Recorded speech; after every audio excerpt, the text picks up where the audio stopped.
Welcome to MeatballCraft, episode 32. Today we've got to tackle the molten salt reactor, so join me as I struggle to figure out how it works. I'm just waiting for some of the final stuff to craft before we can actually make the molten salt reactor, but this is pretty much how it's going to look. I'm just chucking it in here. I don't know if this will stay here permanently. It was meant to really be another fusion thing, but I haven't really felt the need to make one. We've got enough deuterium from just processing water that we haven't really needed anything else, and this is still going pretty alright. Though now the temperature seems to be going up. It wasn't doing that before. Yeah, I'm sure it'll turn off if it gets too hot. So this is the molten salt reactor. Pretty simple. We have vents on this side, which I think I need to change so some of them are input and output. I can't remember how to do that. And then we'll need to put this inside in this sort of formation. We'll pump in one side and pump out the other side. I'm not really sure how this works, so that's just kind of how it's going to look. These are purple blocks of frames and the pink blocks are walls, and one will be a controller, and hopefully we can figure it out.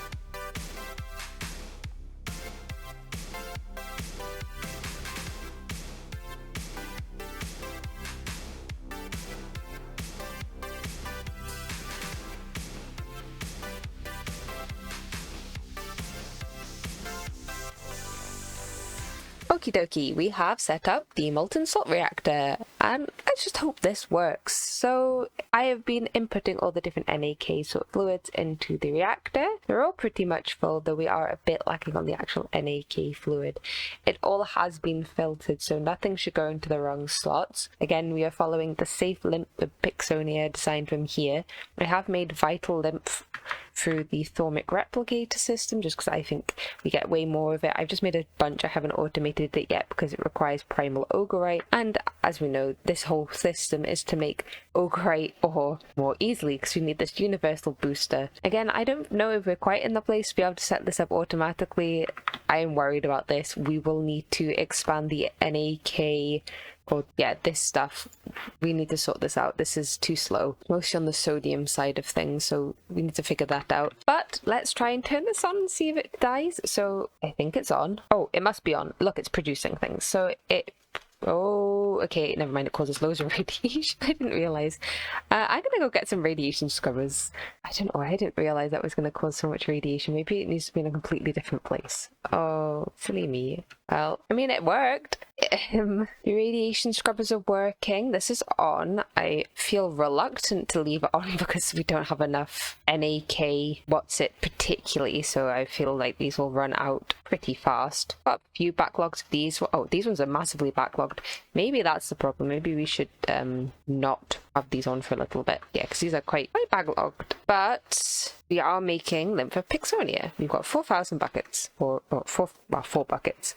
We need 72 millibuckets to get the ethereal infusion stone, which is pretty good. I think that's decent. And then we just need to mix it with all the stuff to get the universal booster, which shouldn't be hard. So I'm going to leave this running for a little while, maybe until some of the NAK stuff runs out, and then we'll just turn this all into ethereal infusion stones. Apart from these, which is for later on, we'll worry about that when we do these later on. I'm not sure if these are the next mythic shell or not. I hope it's kind of the fourth mythic shell, to be honest, but we'll see. Oh no, it's the next mythic shell. Oh well, I'm sure we can sort this out in a way that makes me not worry that everything's going to explode. Really, the problem is the NAK, not just a bottlenecky sort of thing. So yeah, I'll turn all of this Lymph of Pixonia into these things, and then we'll just batch craft a bunch of ogreite. I'll set this up in more of an automated way later, but I've been working on this for a very long time. I think maybe actually almost a week real time, just because I wanted at least some sort of ogreite production, or like an ability to get ogreite if I want it before we move further forward. We also need it to be able to make this, which is the next step in the main quest progression. We can also upgrade our recipes for jeweled runium and for vibranium. We can use the combination craft now for jeweled runium, which is way easier, and we get 16 at a time. And vibranium is the same, and we also get 16 at a time. And we just need the enchanted mermanite, which is infused mermanite, which is just mermanite and Pixonia infusion key. And we have a lot of mermanite because we set up the autocraft. You see, we got 22,000, so that's just going to be beneficial all round. And just like that, we can convert the Lymph of Pixonia into ethereal infusion stones. Yes, this crafting change does produce radiation, but we do have radiation scrubbers here, so that should be fine. And I'm using a fair amount of Lymph of Pixonia, but every one of these gets us one booster, and every booster gets us 10 ogreite. And we can quadruple the ogreite with our lovely system with the blazing pyrotheum. So I think we're doing all right, really. While we can make plenty of the ethereal infusion stones, we do have a new bottleneck, and that is the fragment of madness. And while we can craft this very, very easily, the carbonite empowerer is so slow, unbelievably slow. So we need to speed it up, and the way to speed it up is through the empowered maze stone. And to get this empowered maze stone, if we look here, it's a fairly simple recipe. We need some maze stone, we need a fading wool from the quest ram, who is the same biome we spawned in, so hopefully he's still there and we can just speed that out. I assume that's what happens. It's called get quested ram, so I assume. And we need a maze breaker, and we don't have a maze breaker, and I think apparently it's in a hidden room in the Minotaur place, so I need to make a little maze map and go and find that. I will actually turn this off while we're away because I'm terrified it's going to explode.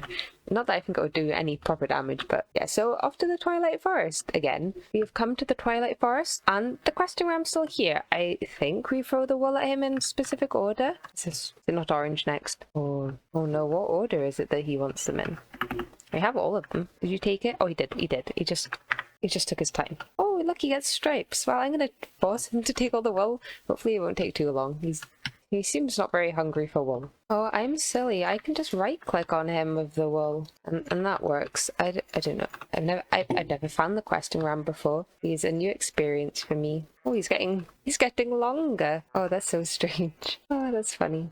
Oh, oh no. The red wool didn't place. Okay, oh good, he ate it. Are you done?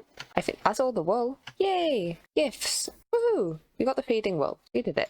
Mission number 1 accomplished. Hope you don't die now, questing ram. And now we can continue to find the maze and the maze breaker. And I have just realized that I kind of forgot to get one of those maps that tell you where the things are. Oops! Fun little fact. Morningstar breaks the maze stuff, so I don't know if that's going to make it easier to find what we're looking for or harder. Apparently it's in like a, like a place you can't get to without breaking things, hence why you'd want the maze breaker. So I guess we just look around here until we can find a bit that looks like you can't access it.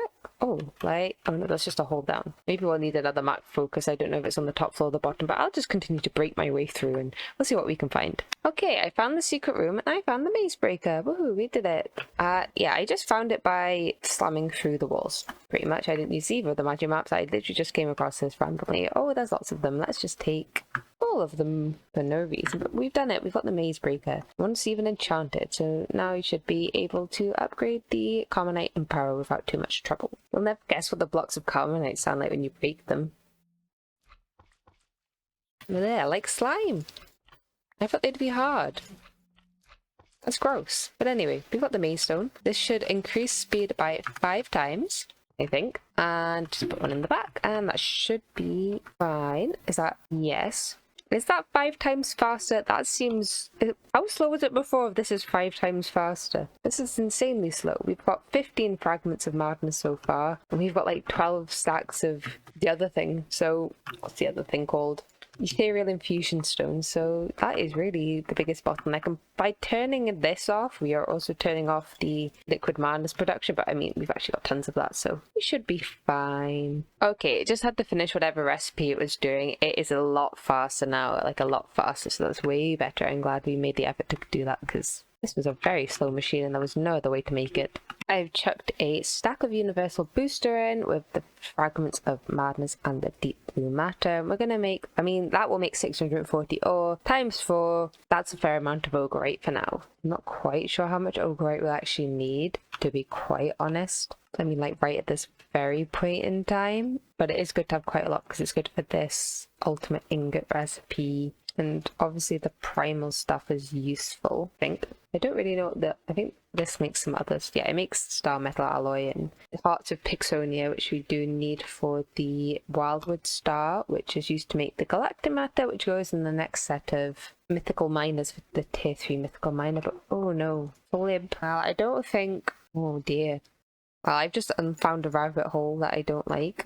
I don't even know what half of this stuff is. Well, let's just pretend we didn't see that. Is this not... Oh no, it does work. We're just waiting for the plasmatic stuff to go.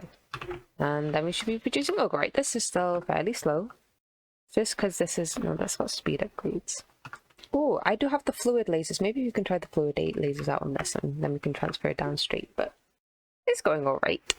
And now we already have 80 ogreite and we didn't have any before, so mission accomplished. I think we should do a little bit more batch crafting, and that is purely because I want a little bit more efficiency out of the Mythic machine case. It's used a lot, including coming right up, and right now we are making 2 when we could make 8. And there's 2 differences between the recipes at the top and at the bottom, and that is the Myrmex coolant cell and the advanced Mythic electronic circuit. To get the Myrmex coolant cell, we need 360k helium coolant cells, which we don't have, but we can craft pretty easily. We have this on passive and have done for a long time, so that's fine. To get the cursed mermanite, we need to make the buckets, and to get the buckets, it is eldritch will crystals, cursed mermanite, and a bucket. We can probably make just about a stack of these and just batch craft for now. I think that I don't see a problem with doing it like that. And the other thing we need is the advanced Mythic electronic circuit, and for that we'll need another multi-block called the Baphomet Altar, which is very, very small and shouldn't be too difficult to make, and the Mythic electronic circuit, which is the advanced electronic circuit surrounded by all the different tokens. So we can also make quite a few of them, I can imagine. And now we have the ogreite, we should be able to make ultimate nuggets much easier. So I might even be able to get rid of the ultimate nugget recipe, but if we want, we can make a stack of these very easy with the ogreite. I'll just put that running for now and we'll get on with the rest of it. Okay, we now have 1 Baphomet altar. I've just chucked it here. I couldn't be bothered to make a room, it's only tiny, isn't it? So we need to use these to make these, and I think we can make about I might as well make a couple stacks. I think I've got enough stacks.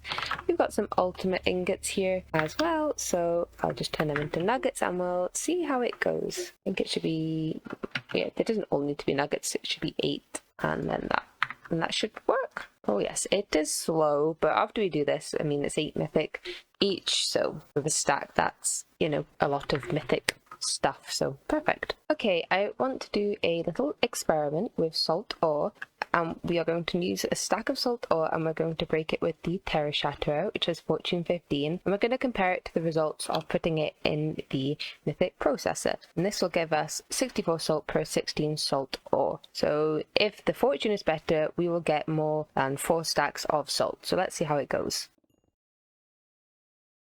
Some of it has ended up in the tank, but that's definitely more than 4 stacks of salt, so I think we've done pretty well. And why did I want to know this, you may wonder? Well, one of the biggest bottlenecks we have at the moment is, well, actually now it looks a bit more like potassium. One of the biggest bottlenecks we had is the sodium for the NAK solution. So to combat that, I wanted to increase the production of molten sodium. But now I'm over here, it seems that actually potassium seems to be a bit more of a bottleneck, and I'm not sure why. So I kind of want to expand this setup a lot, because I feel like we're going to need a lot of NAK coolant, and right now this setup really probably isn't cutting it. To begin improving the NAK setup, we need to automate salt production, and I can't be bothered to mine salt ore all the time, so I'm going to use some mechanical users. And this is a very, very simple setup. We are using the mechanical or the void miner up there to get the salt ore, and it's going into our classic light blue ender chest where we keep a stack of a lot of different things. We are inputting only a stack and that gets transferred into this mechanical user. user. In the other mechanical user, I have a Divine Shikaxe with Fortune 15, and I'm using the Divine Shikaxe specifically because it has infinite uses, and Fortune 15 obviously because it's got the highest yield. This gets put into this tank, which will be able to store tons and tons of salt, and then another stack of salt will get put into this ender chest to be transferred to other locations at a later date. And that later date is basically now, so I'll go set that up and we'll come back. Welcome to the extremely large NAK solution processing plant that I've made. I think we probably still need more electrolyzers for the potassium, but I mean, maybe this will do for now. So it's the same system as before. We're manufacturing crushed carbonate into potassium fluoride, fluid enriching it, chemical reacting it, crystallizing it into potassium hydroxide, melting it into molten potassium hydroxide, and then electrolyzing it into oxygen, water, and molten potassium. However, these electrolyzers are just apparently incredibly slow. I don't know if there's another way to get molten potassium that's faster. No, this is literally the only way. It is so slow. So these are 12 electrolyzers right now, which is sort of enough. Not really enough to keep up with everything. It's just slow is the problem. And we aren't buffering the potassium. I kind of want to get it to a point where it does kind of buffer the potassium, but it's getting kind of ridiculously tall at the moment. I might try and keep adding a few more electrolyzers until we're kind of breaking even. The sodium side is way simpler. It's just fluid enriching salt into the water and then electrolyzing it into mineral water, chlorine, and molten sodium. I have found the fluid drawers. I knew about them before, I just didn't use them, but I'm using them now because of the void upgrades, and I think that's better. I have optimistically put a demonically gargantuan drum here to buffer the NAK, but obviously we just seem to be using it immediately. I think we're just absorbing it over here, even though I don't think this is even on. Are you on? Don't actually know. I can't tell. No, it's not on. It can't be on. But yeah, I think this is mainly just getting absolutely sucked into all of these until these buffer. But I mean, it's not a bad thing to buffer all the fluids that are cooling the reactor. I don't think it is. So maybe we don't really need the bigger buffer when these have filled up, but we'll see. We'll leave this running as it is for now. I think that's pretty good. And speaking of passiving things, we have another thing that we need to passive, and that is the flux crystal. This big boy. This needs passiving because when we made these salt reactor frames, if we look in here, let's say I need, let's say we need a stack. Yeah, look, it's all pretty good. Ignore the berkelium. It's all fine, apart from we need to craft 16,000 flux crystals. And if anyone's played with fluid transposers from thermal expansion, you know they're not the fastest, and even the other thing, the fluid infuser, that's not very fast either. So we need just a passive supply of this. So I'm going to get about 4 melters and 4 fluid infusers, and we're just going to have them producing us flux crystals constantly. As Threefold would say, passive everything. And here is our simple flux crystal setup. We have 4 melters melting redstone blocks into destabilized redstone. This buffers in a fluid drawer and is put into the fluid infusers, which are cooking up the diamonds into flux crystals. I think we actually might need some more melters for this to keep up, so I'll make 4 more melters.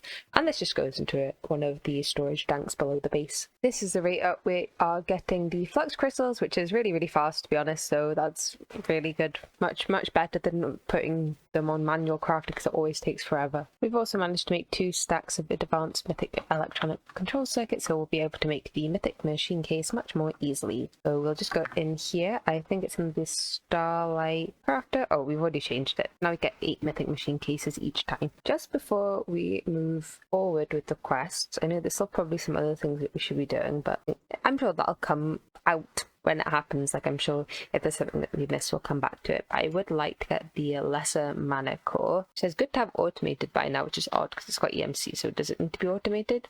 Anyway, I want this. Since we got a medal for heroism from fighting the Gaia Guardian tier 2 lots of times, that's fine now. So what we need is some mana buffers, some Shadonian blocks, a portable resonant tank of primal mana, which we are making in one of our compact machines, and a mithril singularity. So this stuff really shouldn't be too difficult. We actually already have a full drum of primal mana that we can just steal. So I thought that would actually be the hardest part. That was actually the easiest bit, so perfect. If I'm not mistaken, we should now have everything to be able to make the lesser mana core, and here we go, 1 lesser mana core for us, and we'll just learn that. So perfect. And we got a great guide spirit for that. So now we have that, I think we can move on. I think it's about time to start the new age of the Mythic excavation machine. I'm not sure how to make this. I don't know which recipe we can do. Well, I'll have a look and see what is actually in our wheelhouse. I think the recipe we need to go for is this Endercrafter one for now, and that's because we don't have access to these Flux microcontrollers until we have a summoning computer, which I don't think we can make. Oh, maybe we can make it. Yeah, I don't actually see the benefit of using that recipe. It looks more difficult, to be honest. But then we have to make the primal jewel. Oh yes, and this. And run a door, so we can't do that one. We do have to do the Endercrafter recipe, I was right. So we need some more demon blood shards. And we did have a system for the demon blood shards. It is the sentient coagulator that we set up, ages and ages ago. And I'm just sending blood-infused iron into a melter. It melts, we get the demon thing, goes into the system, simple. So hopefully that'll make us enough to be able to do this. So that's step one. The Tinker's IO port now is so incredibly slow. I've actually just switched to the normal casting table instead, just because it's just actually faster now. A little bit of pattern encoding, and we can now make the Mythic excavation engine. And hopefully it won't take too long to make. Some of the things are quite horrible. This is madness. Not really that bad, but it just looks bad. And then the other annoying thing is this, because of the arrow shafts. I'm just batch crafting some. I probably will automate them eventually, or passive them or something. The smart IO is so slow. I'd have to passive them with tiny little smelteries or something, but we're getting a few. I mean, IO-wise it's slow. I could easily speed this up with some more tasks, etc, etc, but this will do for now. And here it is, the Mythic excavation engine, which should be the quest. Yep, perfect. I think first up on our next task is to automate the sacrifice metal clump. And that is because this says start making this ASAP, so we should start making it ASAP. It is an ultimate crafting recipe with pyrotheum dust, which is easy enough to make, and different singularities. I think we should use this one really, but I feel like I would want one for each singularity. So maybe we'll just make one of these and then just limited item filter. I'm not sure. Maybe these say these are laggy, which is probably true. I don't really fancy making one of these per. I mean, it's got 5 holes. Maybe we can, or 10 holes. We could probably get a few out of this. So maybe we should try this out just to see how it is, and then use that to make the singularities. And then, yeah, I mean, that's all we need. We've got all these pretty passived. We can use the Mythic processor. We make this steadfast stuff with some manual in. Yeah, we can just mine that down. We should probably set it up fast. It's apparently used for quite a few things, so maybe we'll do some Mythic processors for this as well. I'll have a think.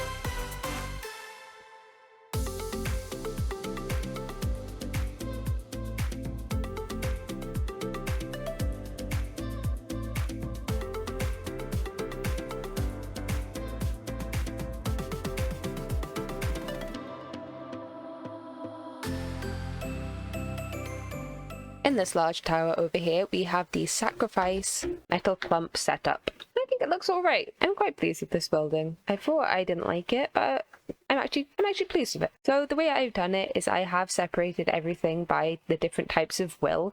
I've done this just because when I had it all as just one setup, yes, it worked, but it would prioritize certain ingots over others. For example, we got lots of these yellow ones and lots of green ones and basically no purple ones. So I just thought I'd just split it up into separate setups, and they all work exactly the same. So we have an ender chest, which contains everything that we need in it. This extracts into a manufactory with the right will. Obviously, we seem to be out of purple wills already, which is quite extraordinary, so I'll have to double check the setup downstairs. These manufactories will crush the will into their will powder version, and this goes into a induction smelter mythic processor with a corresponding ingot depending. So this one's manual in, since it's the purple one. That produces the ingot version.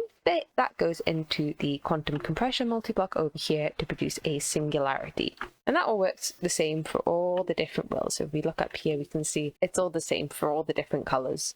Once we get to the top, we have another setup, which is for the Bloodmaster Metal Singularity. I just had a bit of a backlog here, so I was just emptying it out. And that will produce us singularities for that. It was actually worse than the other ones before, but it seems to have actually got better. Now these crystals seem to potentially run out. Maybe I haven't put extract speed upgrades downstairs, but we had like hundreds of thousands, so we should still have enough really. This will then go into the packager, which has the recipe for the sacrifice metal clump inside it and pyrotheum. There is a limited item filter on this, which only allows one of each singularity into here. But because I needed more than a stack of pyrotheum dust, I've done it a little differently, and I've used a resonant retriever for the pyrotheum dust, and I've just set it to put 3 stacks in. Just because there's only 6 of these, we might as well fill the rest with the pyrotheum. The packages go into the unpackager and are packaged or created with the package crafter and produce us sacrifice metal clumps very, very slowly. I can't remember how much you get from one, just the one from one, so the system's a bit slow right now. You can also get the sacrifice metal armor, which is pretty good, so I am tempted to get that. We should be able to get everything. Maybe not, but sacrifice metal armor will be important later on. We seem to always recommend it, and sacrifice metal is useful for other things, so it's good that we have done this. So we can make the nightmare incense for this. Yeah, so there's a lot of stuff you can do with this, but we are having a problem now with the will amount. It's just because you need so many singularities. It's quite expensive. It says to automate it, but I don't quite know how much you'll actually end up needing, so we'll see. But it's good to have this on passive anyway. So despite having had this system for ages, for literally so long, we've actually run out of will crystals for most of them already. That's how much it takes to make these sacrifice clumps. I don't know if I need the will crystals for anything else. I hope not after this. But this is literally the only way to make these in the singularity, unless I have completely missed an easier recipe. No, it's 1 per each for each steel, and this produces, it's always a 1-to-1 recipe, so there's no way to make this more efficient. I mean, we could always expand this, but I mean, really, a chunk per should be fine, so I'm not sure. If you need to boost the system, we'll think of ways to do it. I don't really want a lot more of those systems breaking things, but right now we've got 12. Hopefully that'll do us for now. I think that's a good point to wrap up the episode, so thank you all so much for watching, and I'll see you all in the next one.